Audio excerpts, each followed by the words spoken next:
called my project Who Needs London Anyway? My kind of brief, I guess it's kind of more of a manifesto because it's more of like I guess it's a redefinition of what architecture is. So my aim for this project is to decommercialise the way in which architects work. So instead of kind of conforming to this London standard of big offices and big practices, actually I want to look at kind of localising architecture. So therefore architecture becomes about the finished product, not the concept. It's not about having ideas, it's about making buildings. And it includes the relationship of materials, so each architect should have a specialisation with a kind of material or a technological process. So then I asked myself two questions. How do I integrate materials and building processes? Like how do I integrate those two things into an office, back into an architectural office? And how can this happen in such a dense urban location as London? Can you have the kind of building processes and the office together in that really urban location? And so those two questions become my concept and my site in kind of answering them. And so the concept becomes about materials and building processes. So the materials idea is about take the office to the materials. So instead of kind of shipping materials into a building site, you take the office to the resources, to the materials, and then the building process is about bringing the machinery to the office. So I kind of came up with some concept ideas for this. So take the office to the materials. You've got this idea of maybe having an office in a wood, and that kind of plays out later on when I start looking at sites. And then not only do you have the office in the wood, then you also bring in the building machinery, so you have something to manufacture the wood into useful building machine, like kind of building materials. And then the other idea was kind of like a steel works, so maybe slightly more urban.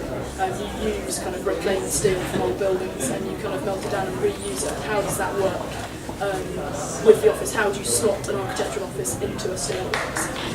Or kind of how do you slot steel works into an architectural office? You've got kind of the play on both sides. And so we've looked at the concept, so that's kind of like how I integrate the building processes into an office. And then kind of looking at the site, I kind of asked myself the question of, does this happen, can this happen in a really dense urban location? And so my plan is that I'm going to look at 3 sites based around, primarily around resources, but also kind of based around the idea of recycling and also kind of getting less rural, so getting more urban. So I've got the idea of it being based around wood in Wales. They all alliterate quite nicely. Steel in Sheffield, and then paper. The idea of building with paper and looking at how that can be used in Poplar, which also works quite nicely. So yeah, they're based around kind of proximity to resources, but also about recycling and that kind of repurposing, and therefore kind of like regenerating local communities.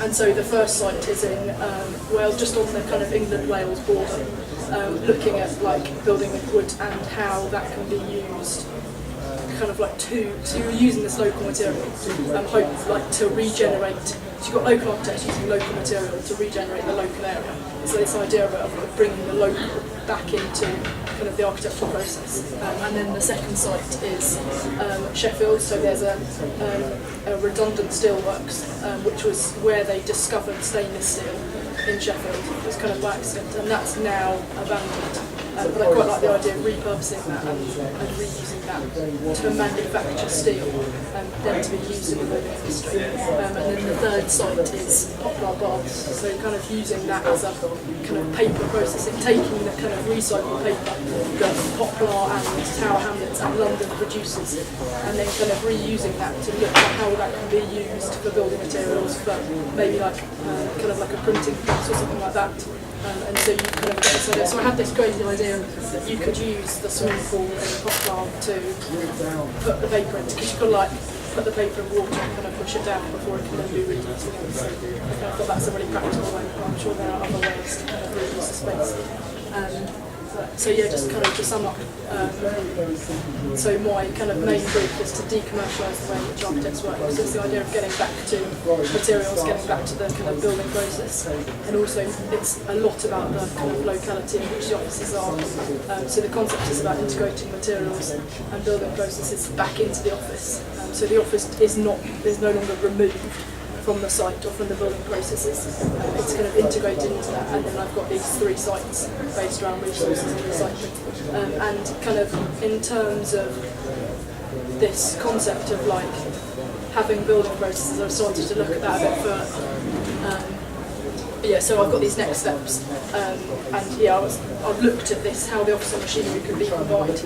I've started to look at a couple of case studies, one of which is an office for an advertising firm in West Sussex, where they moved their headquarters a couple of years ago, so they could integrate all of the process. So they've got very much from the beginning of the kind of advertising paper being thought up, all the way through to the printer on the same site, and I thought it was quite an interesting kind of play and how that pans out and how it all works together. I think there's some quite interesting architectural difficulties with having big machinery and offices on the same site. So that's pretty much what I've got to.